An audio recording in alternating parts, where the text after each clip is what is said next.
Happy holidays, everybody.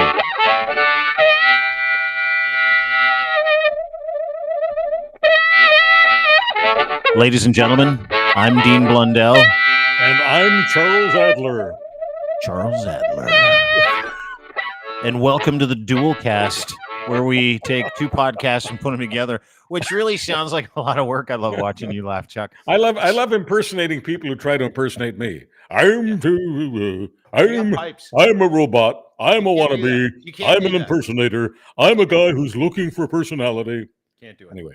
You can't impersonate Chuck Adler. And for anybody, Charles comes from, he's like the gold standard of radio in this country that we live in called Canada. Well, it's been, many have tried to duplicate it, but it's never been replicated, or many have tried to replicate it, but it's never been duplicated. Anyway, in my 1,000-year-long radio career, I always enjoyed mocking the heck out of people who envied me, because as my grandmother used to remind me, envy is cancer. You got to defeat it. So my way of trying to defeat things is to mock the bejesus out of them.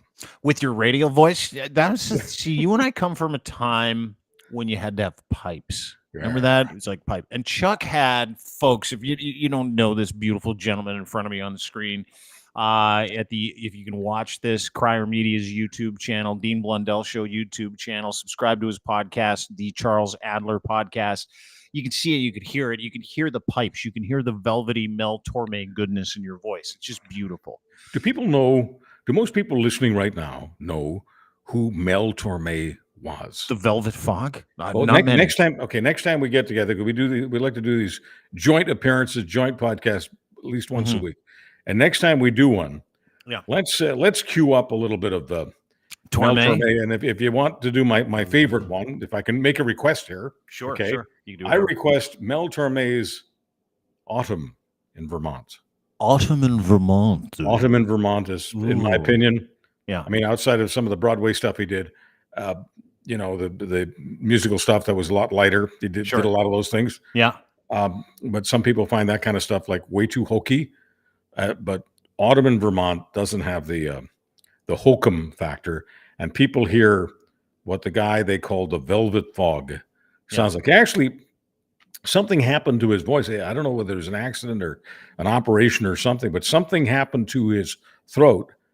And so some people thought it might be the end of his ability to have, great vocal capacity, but he turned it into a positive. His voice actually became foggy, and then it became known as the Velvet Fog. And he had a real name like all these showbiz guys. I don't know what his real name was. Was he Englebert Humperdink before Englebert Humperdink? Do you know what Englebert Humperdinck's real name was? Yeah, it's like Doug Allen or something like that. Yeah, it's like this crazy pedestrian name. Jerry Dorsey. And when I met Englebert Humperdink, because the kind of radio I did. You met him? You met Englebert Humperdink? I met everybody. I met everyone but Jesus, okay? And Charles Manson. Jesus and Charles Manson. I've met everybody else. Okay, that is a dinner party right there. Jesus and Charles Manson. Yeah, that'd be something. Yeah. Anyway, I'll just leave it at that, because some people don't like it when we have fun with religion, as you know. And I don't care. I've never been religious, but you've been really religious. I mean, you were. Which is why I'm the opposite today. No, I know. Smarter. I was not kidnapped by a cult. Okay. I wasn't a hostage. So to me, it's whatever. It's just a different philosophy. But Englebert Humperdink, when I met him, I said off the air, do you mind if I address Englebert Humperdink as Mr. Humperdink? On the air, maybe, but not really. The kind of show we did, even then, was very, very casual. So I was able, believe it or not, I was able to call Frank Sinatra off the air. I was able to call Frank Sinatra Francis. You met him? You met Frank Sinatra? Oh, too? Yeah. All those guys. Do you like how intimidating? No big deal. I was just Dean. Tell me about it. No, I was just in a podcast with a no big deal. I met Frank Sinatra. I met Englebert Humperdink. Okay, so in the days when radio was large, yes. Okay, large three main mediums. You can only get information through one of three ways back in the day. It was print, television, or radio. Go ahead. But the radio station I worked at had far more listeners than most TV stations had viewers. And I get that today that's hard to contemplate. But that was then, this is now is different. So the station I worked at was a legendary radio station. And one of the reasons that they wanted me there was I sounded very, very much like their superstar who did an evening show. And he interviewed the Englebert Humperdinks and the Frank Sinatras and the Peggy Lees and the Dinah Washingtons and all these like incredible talents. Do you want to know just for legendary? You just rattled off some of the most legendary names in singing and acting. Like so one of the reasons they hired me was because even though I was 19 at the time, I sounded exactly like their evening superstar, whose name was Paul Reed. And Paul, I guess, was, I don't know, 42, 43. I was 19, but it didn't matter because even when I was a kid, I had, let's just call it an adult radio voice. So I take no credit for that. That came from, my mom, my dad, my ancestors, my DNA. It's a DNA thing. Yeah. So anyway, that by the way, was still the best pipes in the industry. Thank you. Yeah. So I sounded like Paul Reed, and that was very, very useful because there were some evenings where Paul couldn't make it, and so you put me on, and the only rule was I would never say I'm Paul Reed. I would never use those words, but I would do exactly the same kind of show he did, and it was a very, very romantic show, lots of ballads, and in terms of targeting, we were targeting women over the age of 35, to be quite specific about it. That was the audience. So I was targeting, I was looking for women in the audience who were essentially twice my age. And had they ever seen me, because when I was 19, I looked like I was 14, okay? And I just looked so utterly young. So it was just kept a secret that when I was hosting his show and not using his name, that it was somebody else. And for some reason, nobody ever nailed us. It was very wonderful for me because not only did I get a lot of great radio exposure, obviously, as I just alluded to, I met some of the superstars, the legends of our day, and I also got to do my side hustle was voice work. So I did voice work for the Air Canadas and the Eatons and all these different major national firms of the day, because those were the firms that Paul was narrating for, because he was the voice of. And if he couldn't make it to some of these sessions, he'd send me in, and that was fine with the producers. They just cared about the sound. And those commercials, you never have to say, I'm Paul, I'm Chuck, I'm Dean, I'm whatever. So you just do a read. You read a commercial on behalf of a client. Exactly, exactly. Yeah, so that was your break, was filling in for a dude who sometimes didn't make it into work, but you had to act like the dude. You couldn't say you weren't that dude. Paul Reed was his name. He also took over some of his commercial reads. So that was voice work. You were like Paul Reed number 2, like the low key Paul Reed. I was a voice double. You were a voice double. I was a voice double. So let me ask you something. Yeah. What's Sinatra like? So what year did you meet him? I met Sinatra, and it would have been, I guess, 75, maybe 76. Okay, so he's still the chairman, right? He's still the dude. Yeah. And what was he like to you? Tell me about that experience. Well, I've never talked to a guy who's like, I met Sinatra back in the day. I'm like, whoa. But he treated that radio station like it was Hollywood. Okay, it was Hollywood of the North. So there was lots of respect on both sides. So you could be very casual. Now, how tall is he? Was he as tall as you? Like when he walked in, were you? We're about the same size. Because you don't get starstruck. You're like me a little bit, where you're like, that's just a person. They poop like I do. But I don't get the start. Like I've actually never met anybody. I've met all these people. I love these people because I love talent, so they blow my doors off. But I've never met anybody where I'm afraid to say the wrong thing. I'm afraid other than me. To this... No, but take me through the experience. Relive Sinatra coming into the studio for that interview. Well, he's never alone, right? He's got an entourage. Yeah. So he's coming in with 4 guys that look like they're right out of The Sopranos. They're very tough. They're very nice to me and all that. But there's no doubt. Like Sinatra never intimidated me. His people did, because his people looked, like heavies. You didn't want to mess with them. And but as far as talking to him, it's extremely casual. You just you talk about certain tunes. You talk about. I mean, I'd ask him about Nelson Riddle, and I'd say, when I say Nelson Riddle, what do you say? And he'd say, I love him. I said, tell me why you love him. And he would tell me, and I'd say things like, tell me your favorite Nelson Riddle story. I'd say to him, Frank, this isn't going to shock you, but I fantasize about Angie Dickinson. What's she like? Now, Frank had, a thing with Angie Dickinson. Yeah. So, I did a little show prep, of course. Yeah. And I wanted to know what he would say about Angie Dickinson. And he said something like, oh la la. Oh. And then he just shut up and just, oh la la's enough. Yeah. Frank Sinatra saying oh la la about Angie Dickinson. That's great for me. And now in those days, this is pre-feminism and all that kind of stuff, pre-political correctness. So I could ask a Frank Sinatra, who's got the best legs in show business? I could ask him questions like that. Remember that? Remember when you could ask people questions about who's the hottest babe you saw?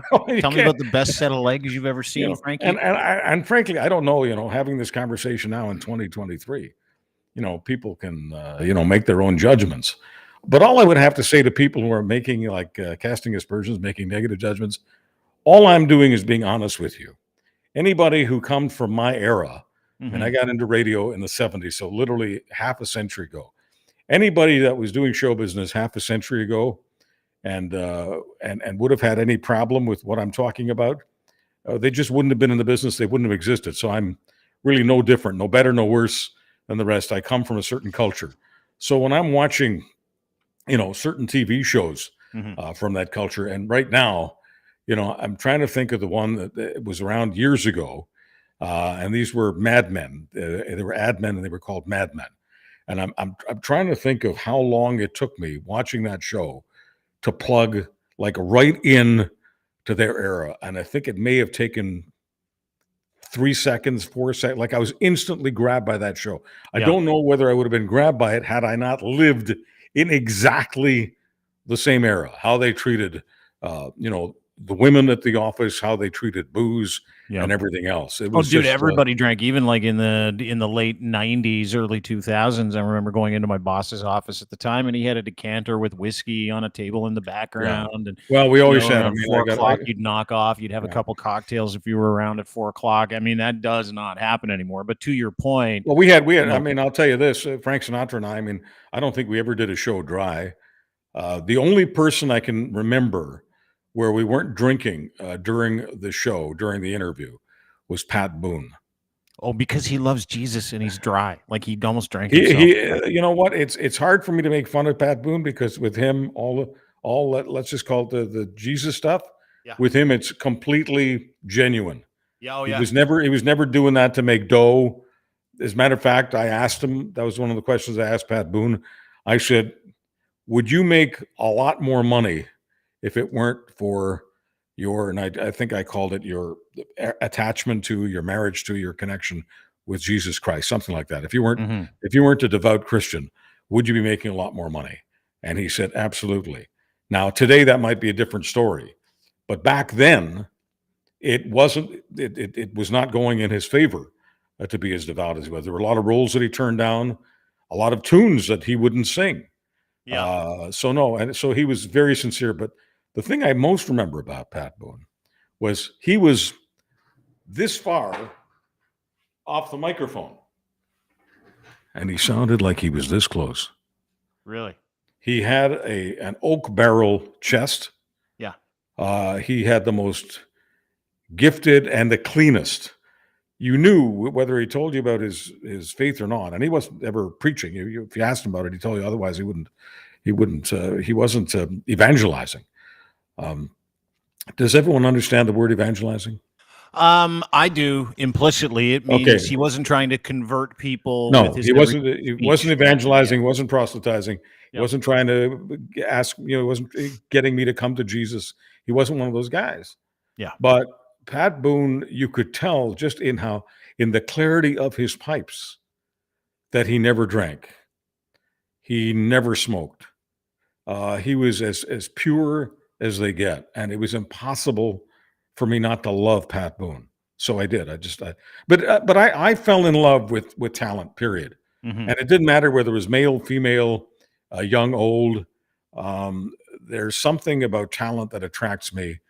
like nothing else. If someone asks me, if someone were to say, Chuck, what's your drug? What are you hooked on? Talented people. Talent. Pros. Talent you love is not a drug. pros. You love people that are like aces at what they do. They figured something out that other people haven't, which brings me to my first question for you. What do you think of the talent in politics to this day? Because we've been dealing with some talentless folks recently on every side of the aisle, and some things happened over the past few days, and we've got some stuff to get to. One, the big lie when it comes to the economy.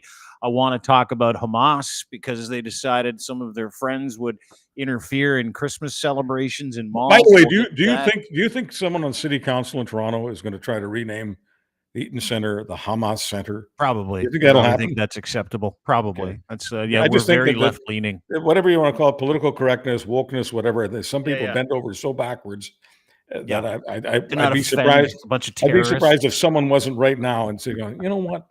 Yeah. As a show of kindness, whatever. I don't know.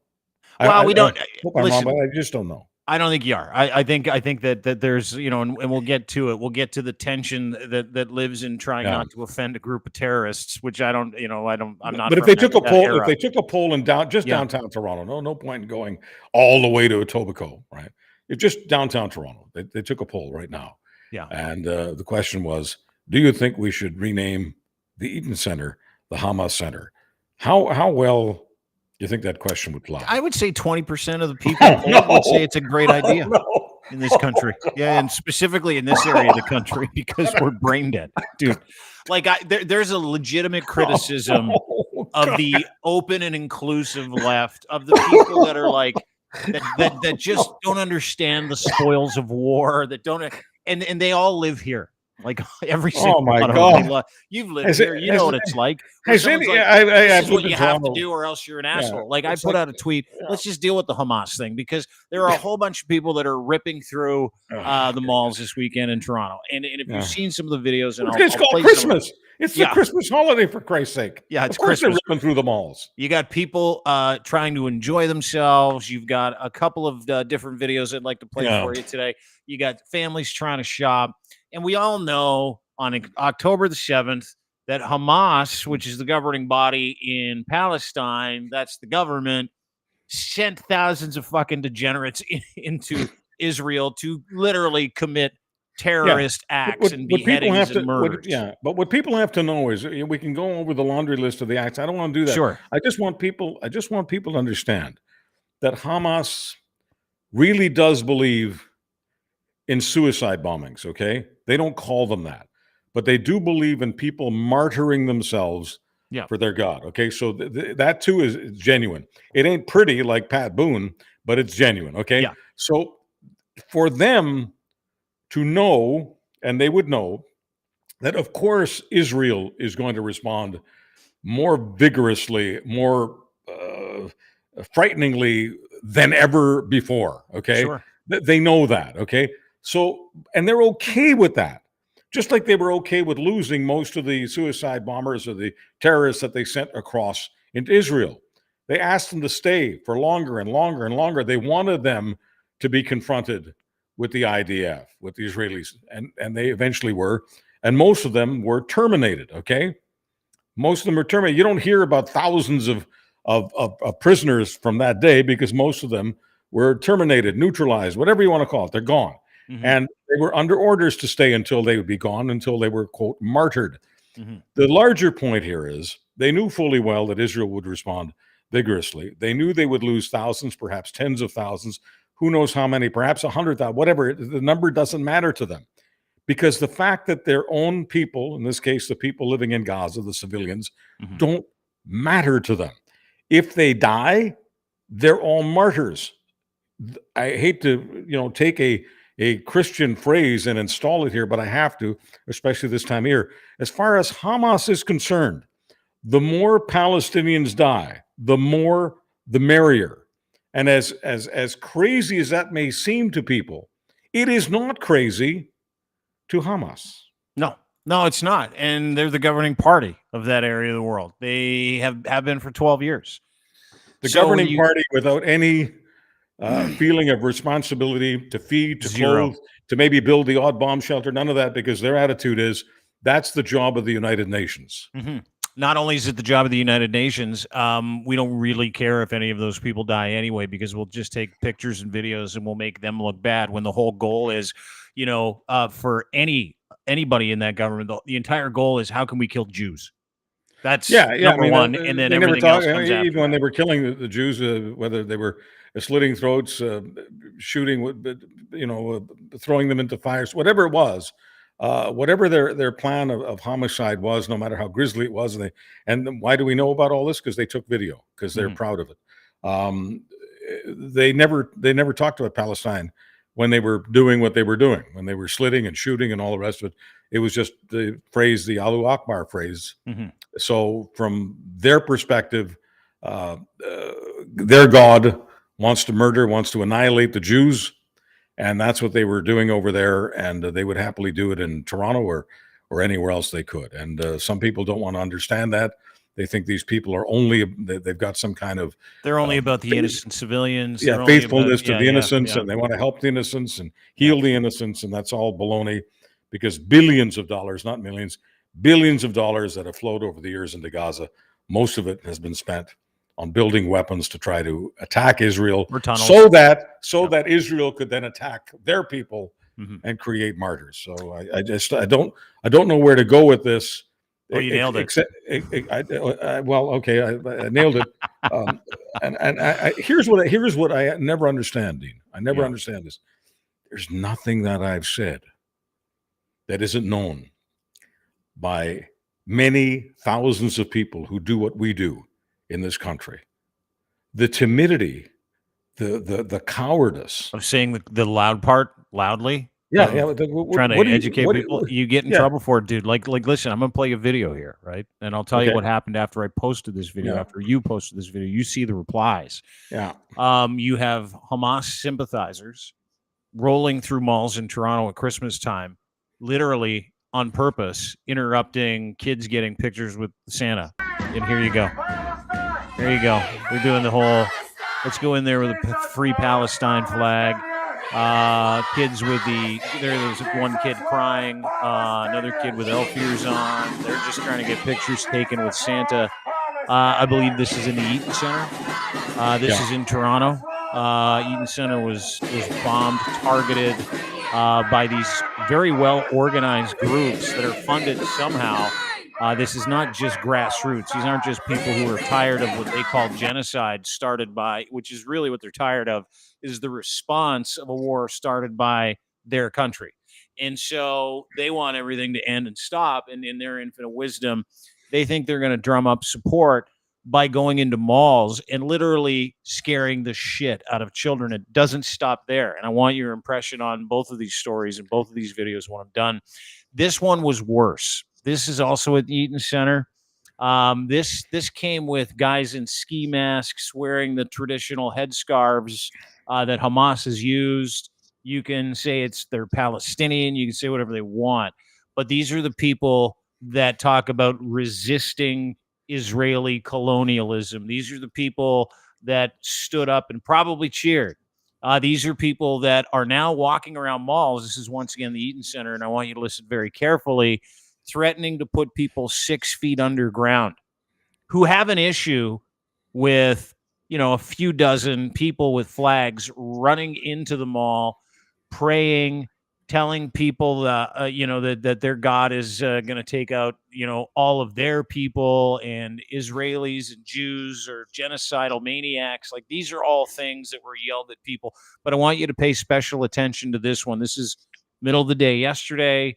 Christmas shopping in Toronto, Eaton Center, the Swarovski crystal trees up, Santa's in town, and here come the terrorist sympathizers. Do you believe Palestinians deserve freedom? I'm telling you, because if he touches me, I'm putting him on the floor. You come near me, I'll put you lay down on the floor. I'll lay you sleep. I'll put you 6 feet deep. I'll put you 6 feet deep.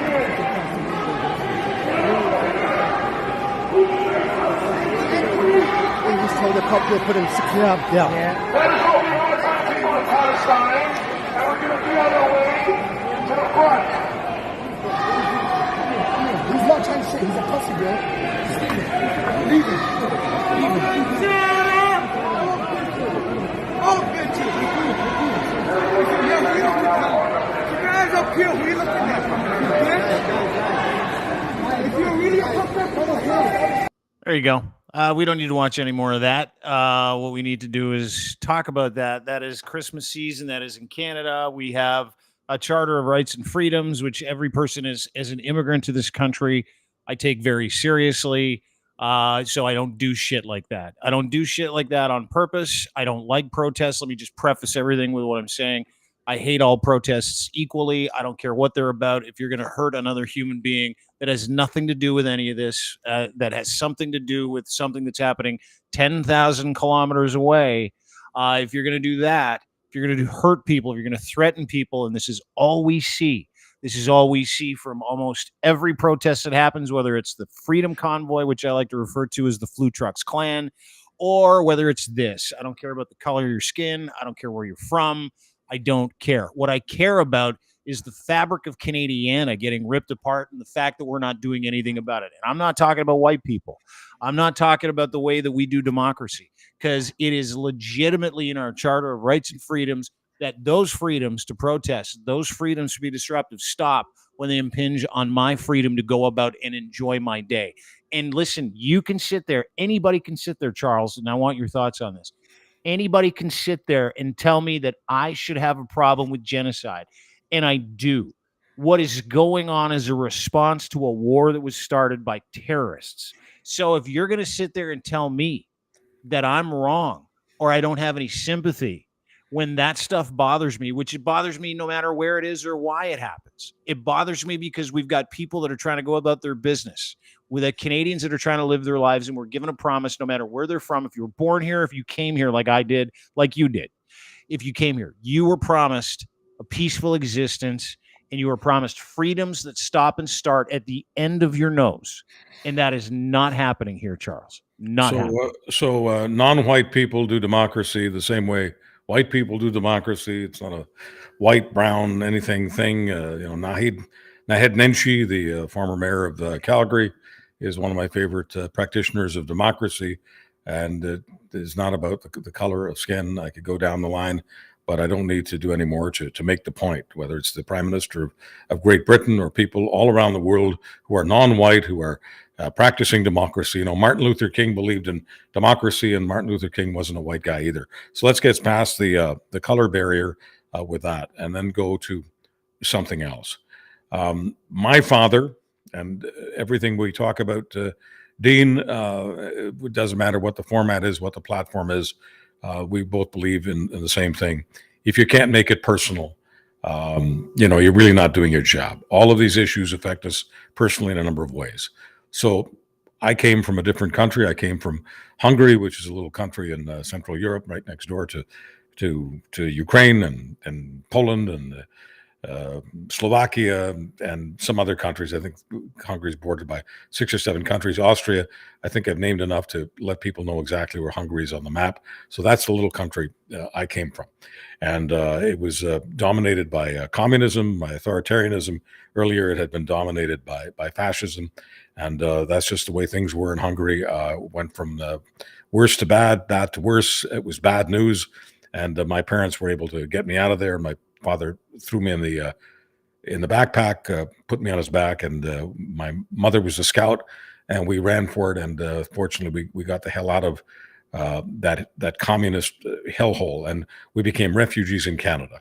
So the deal my father made with me, I was 2.5 when we came here, but the deal that he made with me when I was 2.5, 3.5, 6.5, 8.5, 10.5, I can't remember how often he told me, but it was the only way you get to stay in this country is if you do no harm to Canadians. This is the Adler family's promised land. They rescued us. We rescued you. Canada rescued you. But you are going right back to Hungary if you harm a single Canadian in any way. That didn't mean just physical harm, in any way. So if I had gone into a shopping mall like the Eaton Center and traumatized kids by yelling whatever messages I wanted to be yelling, but getting in the way of in this case, Christmas celebrations, Canadian celebrations, my father might have demanded that authorities deport me. Okay. That's how planted in cement his feet were on this.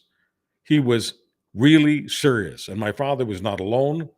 Many people who came to this country from countries all over the world, whether they were white or non-white or whatever, had that attitude. You know, Canada is accepting us. The Canadian people are wonderful.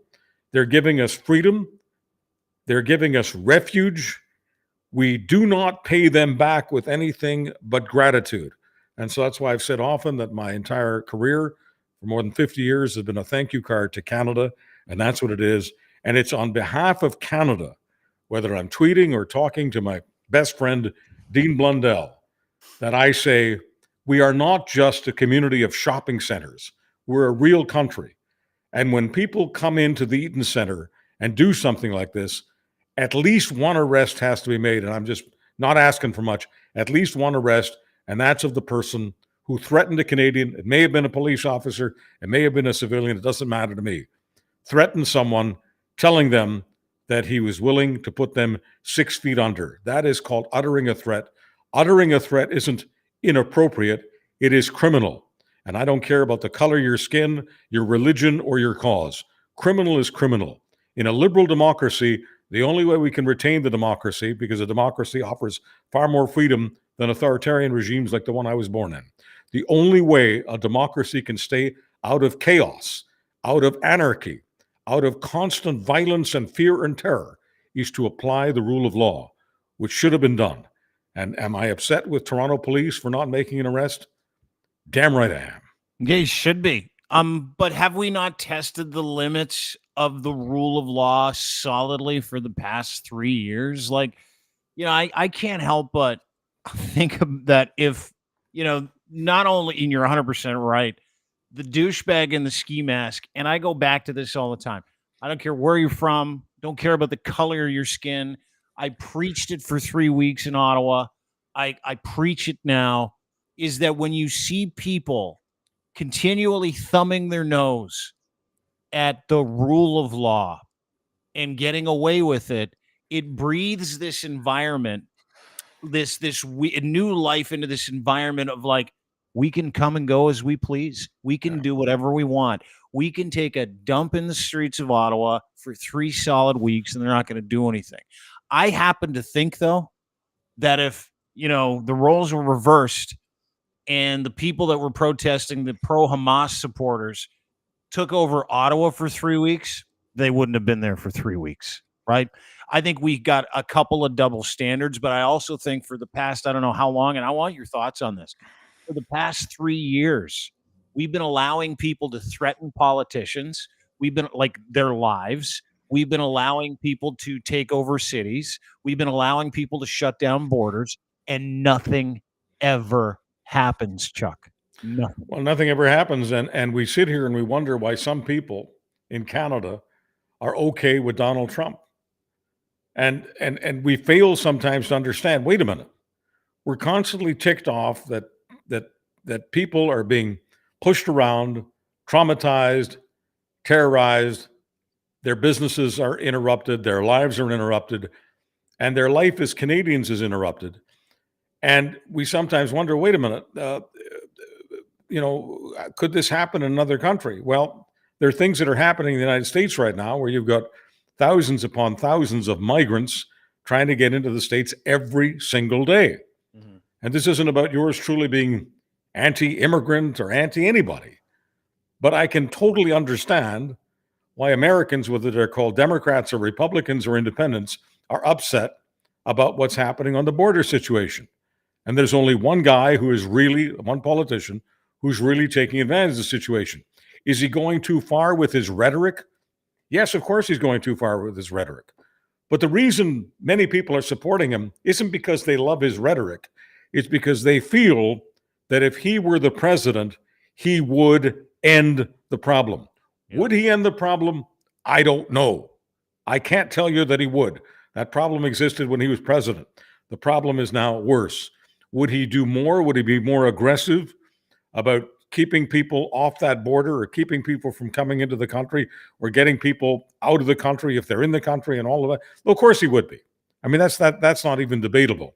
But the point is, I don't want Canada to get into a situation where people are demanding a Canadian version of Donald Trump just to be able to go Christmas shopping, to make sure that when your kid or your grandkid and you are going to visit Santa, that it isn't a risky piece of business, because it was never risky. It didn't matter what my heritage was. I visited Santa at the Eaton store in downtown Montreal every year. To be fair, you still go and sit on Santa's knee for that picture every year. I know you do. I have played the role of Santa. I've played the role of Santa several times in several venues.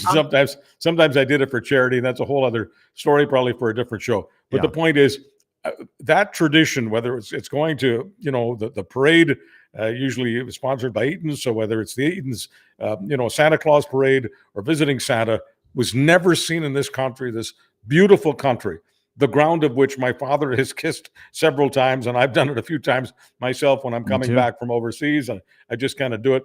As a matter of fact, it was a Toronto program director. I won't mention his name, but it was a Toronto program director who told me to never talk about that on the radio ever again. I mentioned it one time.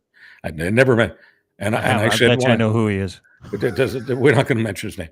Anyway, he said that he didn't want me to talk about that because he didn't think that it was credible, and your credibility matters to me. So I said, you know what? The next time I'm in Toronto, I said, we'll go out for dinner. I'll kiss the ground, and I will kiss the ground right in front of you. He says, if you do that, could you do it right in front of the Hooker Harveys at Carleton Church? It's like the dirtiest place in the whole city. The reason I would kiss the ground at a Harvey's is because for years, when I was a student, curly fries, Harvey's, I couldn't love Harvey's enough. Yeah, I even loved their pickles. I know. That's so do I. It's the only thing I like. Actually, I don't mind a good Harvey's burger. But the way they did their burgers was better than McDonald's or anybody else. Still are. It's an unsung treat. Let me bring something back to what you said earlier. You're an immigrant to this country. I'm an immigrant to this country. Yeah. I was 2 when I came over. Were you 2? 2 years old? I was 2. Yeah, 2.5. Same thing. Yeah, me too. 1957. It was exactly. We came in February, so born August. Exactly 2.5. Yeah. So I came over here at 2. Yeah. And from the time I can remember until I was like 18, 19, when I moved out of the house officially to go to university, there was one common theme as an immigrant to this country. That theme was commit a crime, get deported. Bingo. And I don't care if you get deported. My dad would legitimately say that. Yeah. And then because my dad was a big fan of manipulating people's brains, he was the master at it. He would do one of these. He would go, you know what happens if you get arrested in Canada? If you're a foreign citizen, they lock you up in a special room. Like I'm like 8. I'm 8. Lock you up in a special room with a whole bunch of diseases. And then they send you back to the shithole country you came from, England. That's what he would say to me. England, you came from England. And, there's a difference between escaping communism, fascism. There's a difference between escaping, a refugee camp and coming from England. But we had the quality of life of refugees in England. Yeah. So when my dad got here and he got a big time job out of nowhere, right? And they're like, yeah, we'll take you. He's like, oh my God, this is the greatest country in the world. I just went from filling boxes of paint cans to being a radio executive. This is incredible. It's like what a country, right? My dad spent extra time making sure we understood how special this country was for everybody that came. So he would spend a little extra time scaring the shit out of us so we didn't wreck it for him, right? Or and that was imparted upon me, this sense of pride that these folks allowed us in. And my dad tells a story about arriving and the smiles on people's faces and customs letting us through, welcoming us into the country and this new lease on life and this beautiful life you got to live. So to your point, you folks, you might be watching this on YouTube, Crier Media on YouTube, Dean Blundell Show on YouTube. You might be listening to this on the Charles Adler podcast or the Dean Blundell Show podcast. We are immigrants too. And you can say that we got a leg up because of the color of our skin. That's fine. You're probably right because we're cis white men. I get it. But Charles and I were literally threatened by an old school Europeans Yes. with the idea that we could be in some gulag in a It was faraway country. it was discipline. And you talk about your dad and all of a sudden he got this great opportunity after coming to Canada, and he's probably ever since then said, "Wow, Canada! Wow, what a country!" Which is why we take umbrage when someone wants to put down our country or abuse our country at the Eaton Center or anywhere else. Here's the thing: my father did factory labor from 1957 to 1963. So 6 years after coming to the country, he was able to put together enough dough to buy a little shop, a little tailor shop. Now, he worked more in the tailor shop, like a lot of people who work for themselves. They end up working longer hours. You know what this is like than when they're working for someone else. But it didn't matter that his hours were now longer owning his little shop. The idea of owning a shop, I mean, he had fled. He was a refugee from a communist country. In a communist country, you have trouble owning your own thoughts, never mind property or a business. Owning your own business, are you kidding me? Within 6 years of coming here, he got to own his own business.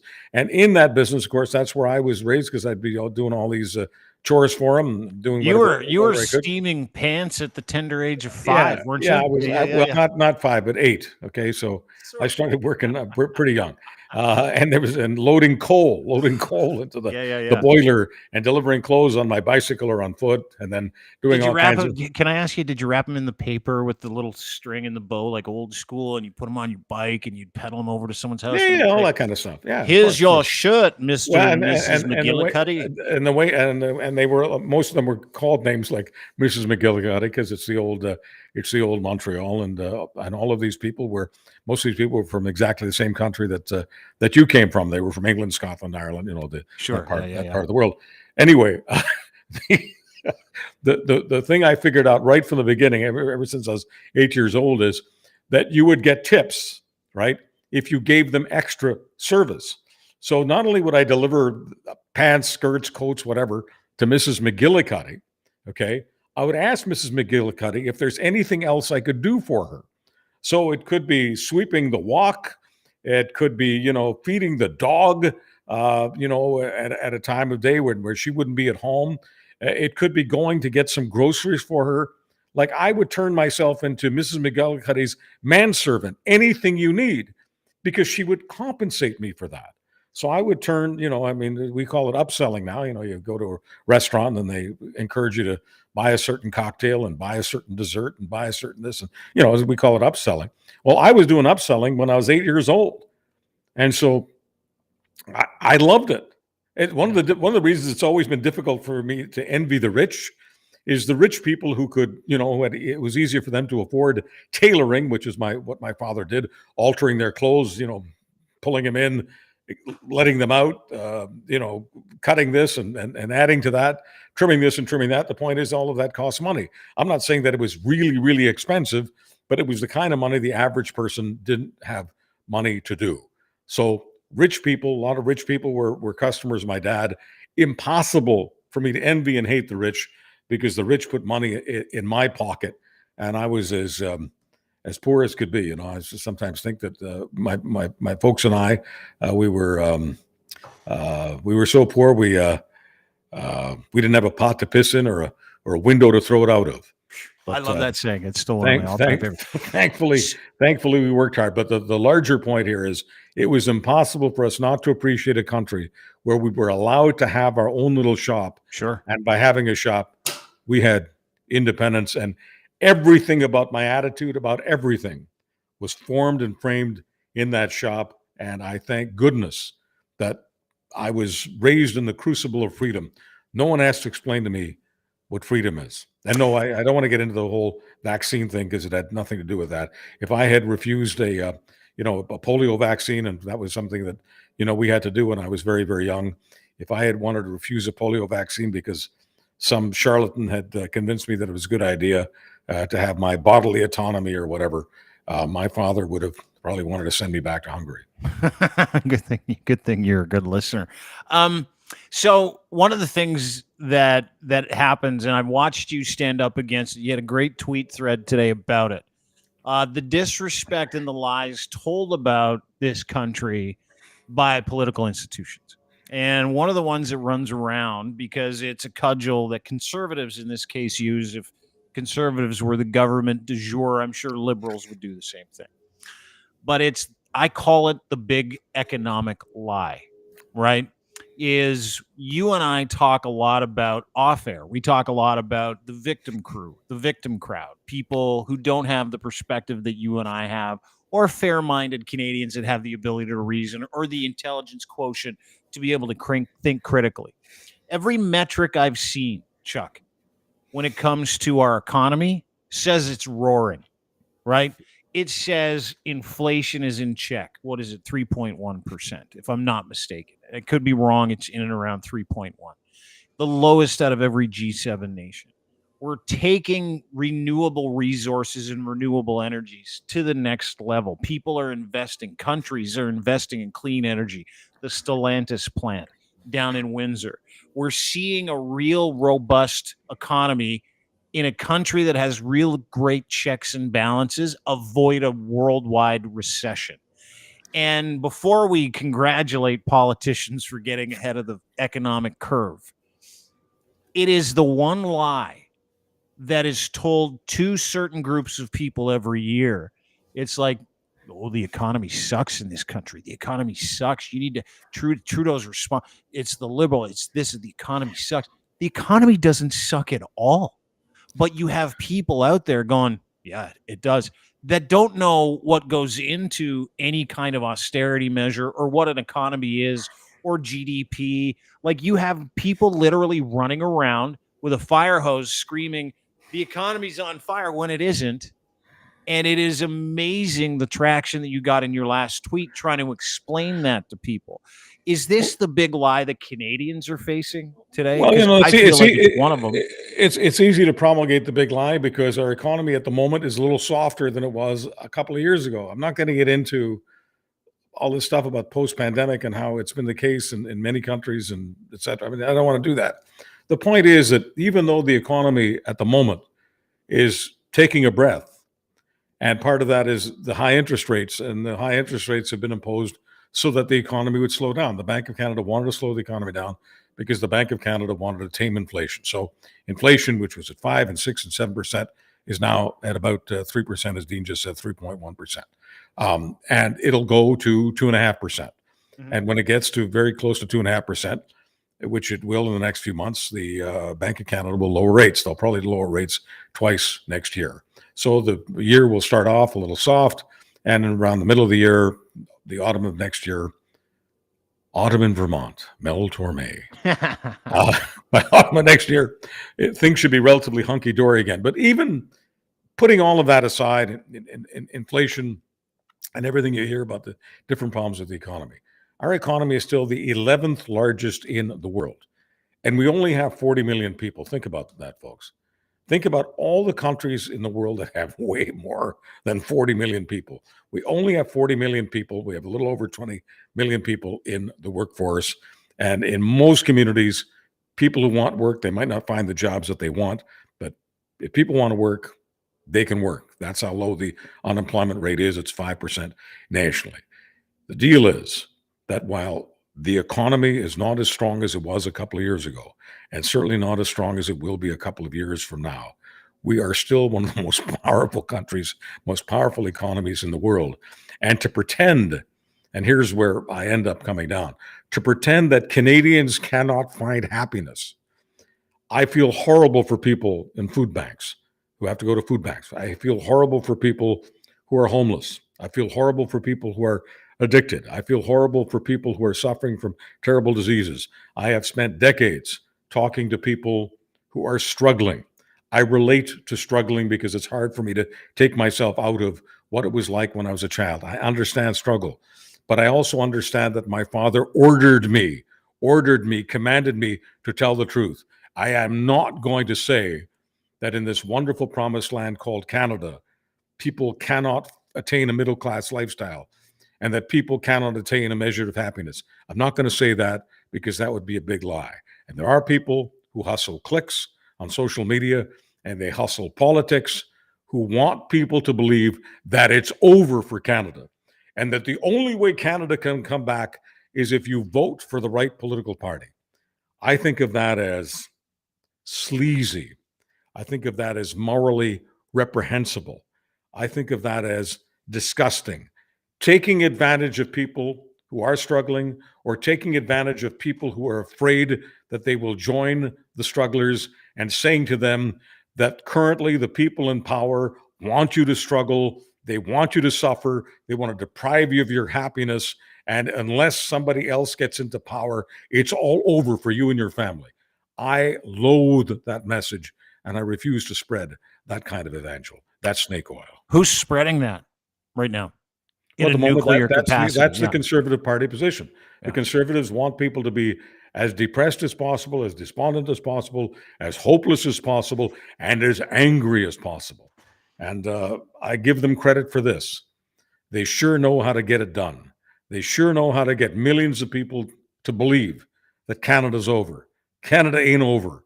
Yogi Berra, the great American, once said, "It ain't over till it's over." And if Yogi were here with me right now, knowing what he knows about this great country, and he knew a lot, wasn't very far from where he lived in New York, and he knew a lot of Canadians. And in those days, the dollar was about the same. There was much more travel back and forth, blah, blah, blah, blah, blah. Yogi Berra would not put up with the idea that it's over for America or it's over for Canada. When I worked in the States, I would say nobody ever made any money. Nobody ever made any money betting against the United States. And Americans really could identify with that, because Americans are big on betting on this, betting on that. Americans are big on gambling. Canadians, not quite as big on gambling, maybe, although maybe that's changed. But whether or not you're big on gambling, I say the same thing on the Canadian soil that I kiss. Nobody made any money betting against Canada, and nobody ever will. This has nothing to do with who's in power. I could care less.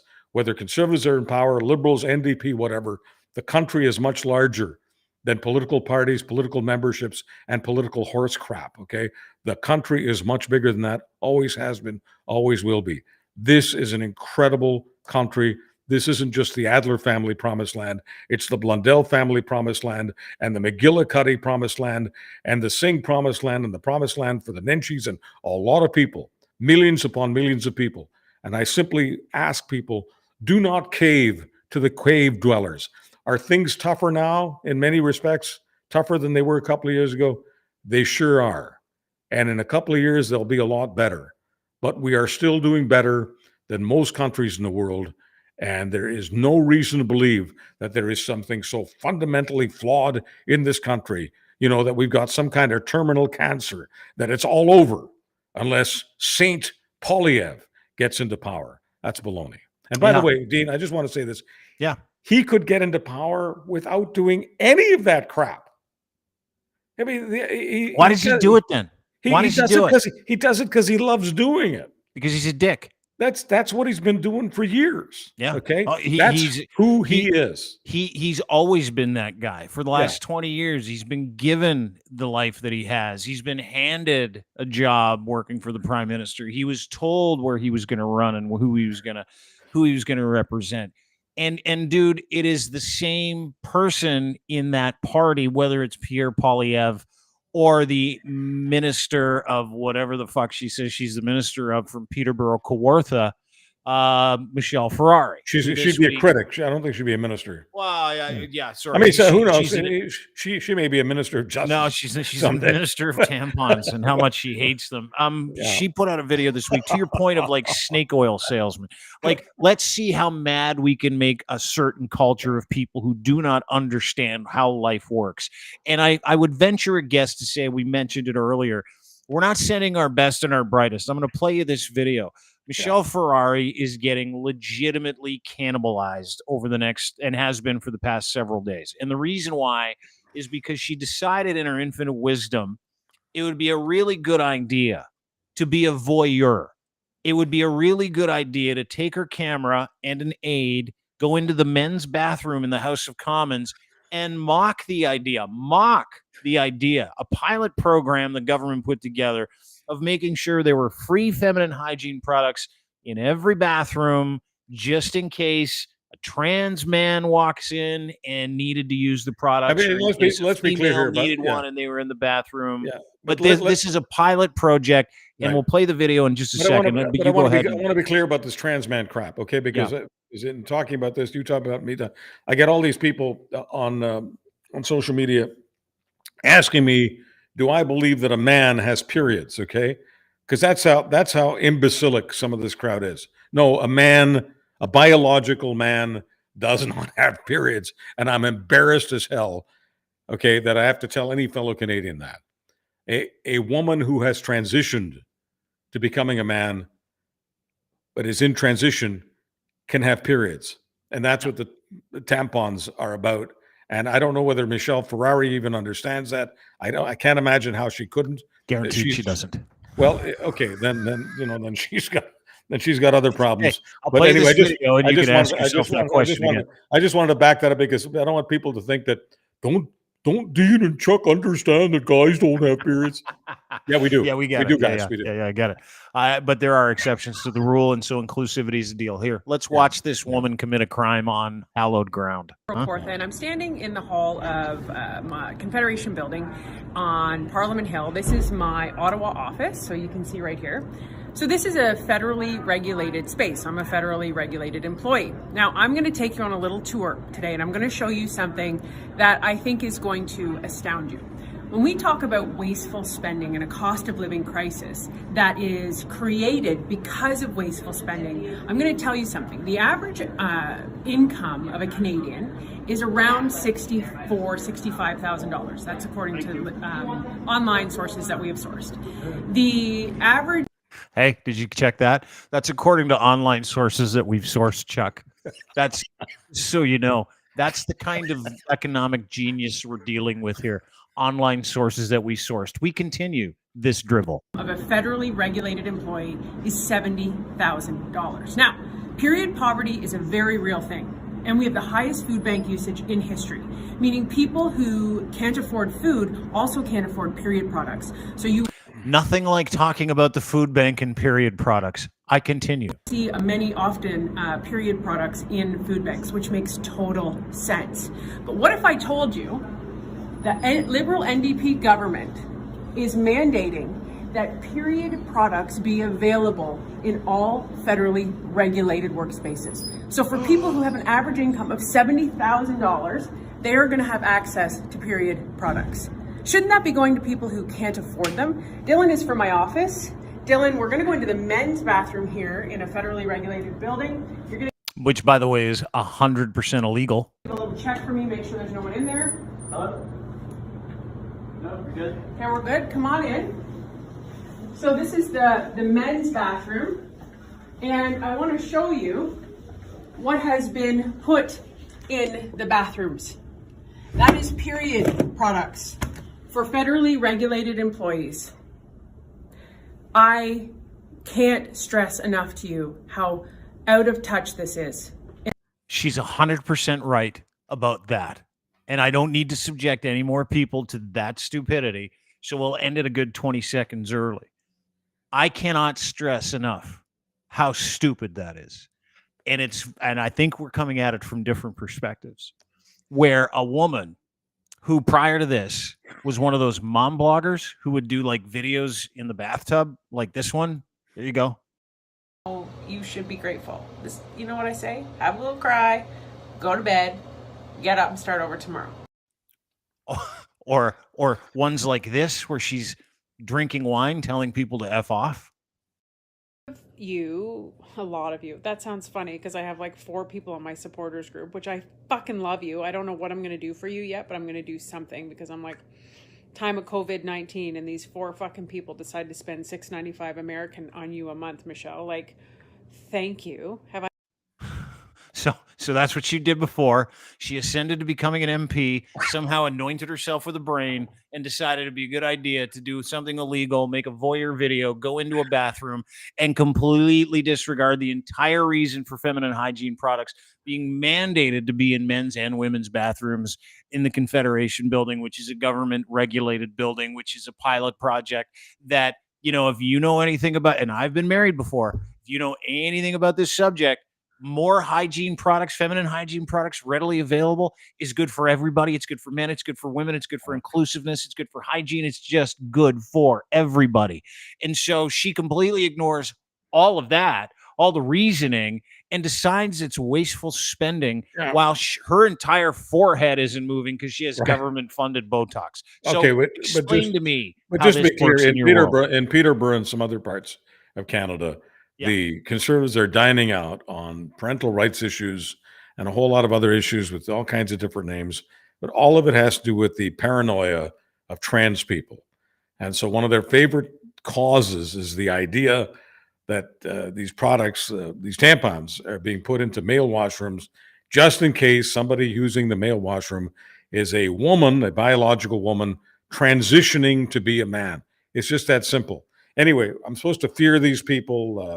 I'm supposed to be paranoid of these people. I'm supposed to believe that these people are trying to convince people who are called children to lop off their genitals, because I've heard all this kind of crap from this crowd. Anyway, this is the crowd that the Conservatives are trying to whip up.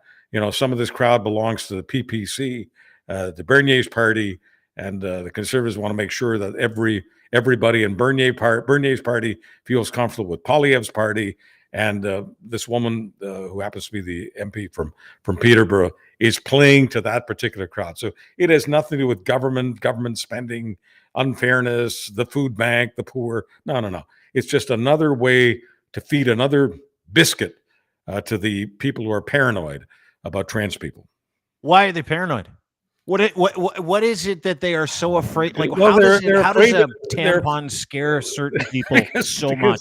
Well, the tampon in the male washroom is a reminder that it's for biological women who are transitioning to be men. In other words, it's for some trans people, and trans people make them paranoid, and have trans people having rights and having access and being treated like all the rest of us. What a country, Canada. We're all treated. We believe everyone should be treated equally, except some people believe that some people should not be treated equally, and some people should not have rights, and some people should not be teaching in school, and some people should not have books in the library that speak to them, and et cetera, et cetera. And people like her, they whip themselves into a frenzy about stuff that really does not matter to them. It's about other people's rights and other people's dignity. And of course, if you talk this way, you're a communist, you're a socialist, you're a pinko, you're a Marxist. Liberal. You love Justin Trudeau, all because that's the way this that's the way this thing plays. It's as simplistic and as frankly stupid as it gets. You know what I love about it though too, and we'll end on this note. I love the pure intelligence insult to literally everybody, trying to convince us that this is about wasteful spending.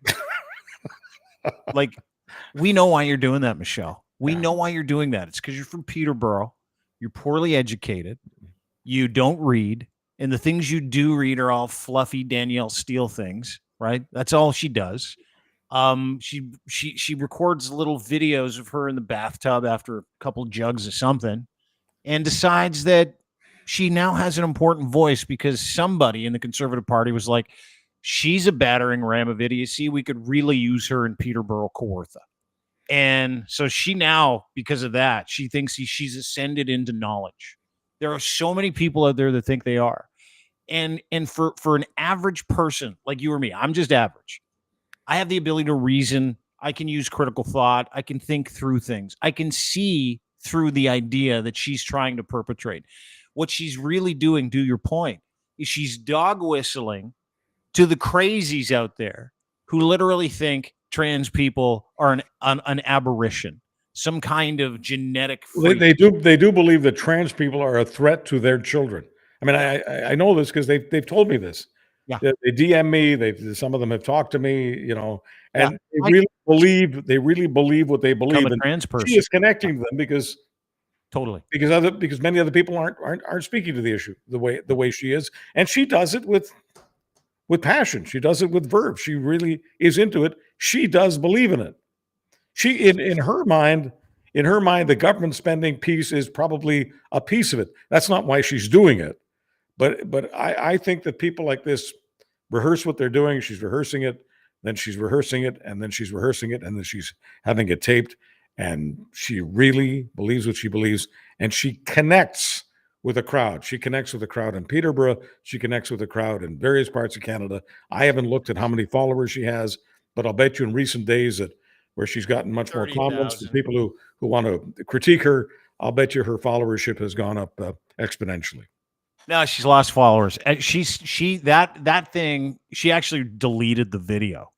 We saved it and kept putting it out. I mean, this isn't working for her? No, it's not working for her. My God, I love Canada.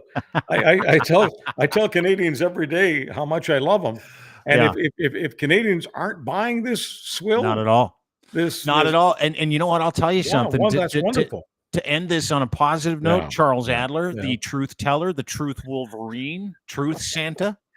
I'm feeling and seeing that sea change in people. People are starting to recognize what an operation is. People are starting to be able to see through the bullshit. People are starting to be able to go, oh, she just hates trans people. I get it. So does the entire Conservative Party of Canada. They hate trans people because they want to corner a certain psychotic base, right? Whether it's the churchy base, whether it's the super conservative base, doesn't matter what it is. If it's the Abrahamic base, they want that crazy vote. There's a percentage of people who believe that the biggest issue in the country is the trans people.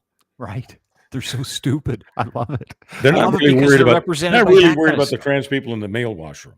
Not really people. They're really worried about women transitioning to men. They're really, really, really worried about men transitioning to women, and my God, some of them are in their women's washrooms. By the way, have we heard any reports of these males who are transitioning to females attacking women in washrooms? Not that I haven't heard any. Even one? No, and someone actually, I got in an argument with some guy at dinner a couple of nights ago. We had a business dinner, and he's like, "What do you make of the trans bathroom stuff?" I'm like, "Dude, are you not past that already? Like, who cares who goes to the bathroom next to you?" He goes, "This is what he said to me. He goes, I don't want to take a dump next to a woman." And I'm like, I said, "Dude, I don't want to take a dump next to anybody. Like, it doesn't matter who the person is. Like, you got a divider there, right? You see shoes. Yeah, what are you gonna? You gonna get stage fright when you see a nice pair of high heels? No, you're not. You're going to get out of there as fast as you can because of the embarrassment of all the noise and all the other stuff going on. Like, it is amazing to me to see how fragile some men are. It is absolutely hysterical. Guys are like, I don't want a woman that wants to be a man in the stall next to me. I'm like, are you serious right now, dude? You've got no problem. You zoom out, take the genitalia out of it. The only way I start to care. The only way I start to care about the trans people is if they invade the Eaton Center and scare the children. Yeah, I'll get up in when they're trying to have their moment with Santa by yelling all kinds of slogans and threatening to bury them 6 feet deep. You know, when the trans people start to do that, I'll go after them. I'll say, "Hey, Pierre, I'm sorry, I missed the big message a couple of years ago." Yeah, we're in now. Yeah. Charles Adler, the truth teller, the truth Wolverine, truth Santa. Ladies and gentlemen, please go and download his podcast. It's called the Charles Adler Podcast. Wherever you get these fine podcasts, you can also download this podcast, Dean Blundell Show. You can also subscribe to our YouTube channel. You can see that beautiful man right there live all the time. Last week, he was with Kinsella, knocked it out of the park. I was fortunate enough to be a guest on the Legends podcast as well. He's my mentor. He's a friend, and he's the conscience of what should be this industry. Please say thank you to my friend Charles Adler, and I hope you have a great day, dude. Thank you, Canada, and I love you. Hey, Chuck Torme, ladies and gentlemen. Say thank you to Chuck, by the way. He just dropped some hot knowledge on you. Look through all the bullshit. If you want to know what's going on, I'm going to give his private phone number out on Twitter. I'm going to give it. So anytime you're like, Michelle Ferrari did this, what does it really mean? You can just call Chuck, and we'll do it like movie phone, where it's like $18 a minute, right?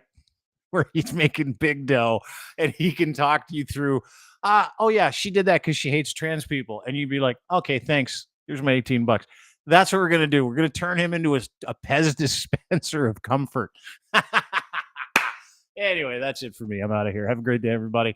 I want to say thanks to our friends and partners that make this whole thing possible. not limited to our friends at Muse on the Mic. Muse on the Mic is a great new podcast. It's Emily, it's Riley. It is absolutely unfiltered. And these two beautiful ladies, you know what they've done? I'll tell you what they've done. They've gone and started a podcast about the body rub industry, sex work. They're sex workers, former sex workers that manage a group of sex workers at Muse Massage Spa, 1290 Finch Avenue West. And these women will teach you everything you need. They're sexologists on top of being advocates for women in the industry. Give them a follow, but make sure you download and sub their podcast, Muse on the Mic. It's Babelicious Bingo there this month, by the way, all the way through the end of December. So you go check it out. You can win some cool prizes. But make sure that you go visit them at Muse Massage Spa. Make sure you sub to their podcast called Muse on the Mic and their Patreon as well. And I also want to thank our friends at Gitch. Gitch3 is your promo code. Go to edsfineimports.com and order them there. Luxury branded boxer briefs, pouch in the front. You can't miss with these underwear. I know I say it all the time, but I'm being serious. The best pouched underwear on the planet, made for Canadians by Canadians. You will love them. I can guarantee you will. All you need to do is go to Ed's Fine Imports, order 4 pairs of Gitch, use promo code Gitch and then the number 3, and you get a free pair. You're welcome. Yeah, 3 for the price of 4. If it's free, it's for me. What good radio guy doesn't love free stuff? This guy sure does. So go to Ed's Fine Imports, luxury branded underwear, Canadian guy, made a Canadian brand. It's beautiful. Gitch3. And by the way, the best underwear you'll ever buy. My things, my junk is got a permanent home. It's like a tree fort for your nutsack. Anyway, check it out. Gitch3 is your promo code, edsfineimports.com. And of course, brought to you by our friends at Cantork. They make rugged, hardworking torque wrenches, Canada's leading industrial tool experts, giving you the best in sales service, rentals, calibration, maintenance, and custom fabrication of industrial torque tools. Go to their brand new website. You can become a distributor as well if you're looking to distribute, looking for a job, and you know torque tools or the tool industry. They have total solutions under one roof: tool rentals, calibration services, repairs for custom fabrication, distributing opportunities. Cantork offers a complete range of services and products, making us and them your one-stop destination for all your bolting needs, saving you time, effort, and hassle. Go to cantork.com today and enjoy their brand new website. I can guarantee you'll love it. Guarantee you. You can see exactly what they do. Looks like some kind of weird Star Trek stuff. And proudly Canadian. They manufacture, build everything. They design everything in this beautiful country out of Edmonton, Alberta, Canada. My second favorite province. What's your first, you ask? It ain't Ontario. It's Nova Scotia. Yeah, that's right. Anyway, have a great day, everybody. Appreciate you spending some time with us. We'll be back tomorrow. So we'll take a few days off over the Christmas break. Back tomorrow with Lachlan. Have a wonderful day. Really appreciate you being here. Thanks to Charles Adler for joining us. Give him a follow on Twitter as well, at Charles Adler. Bye-bye.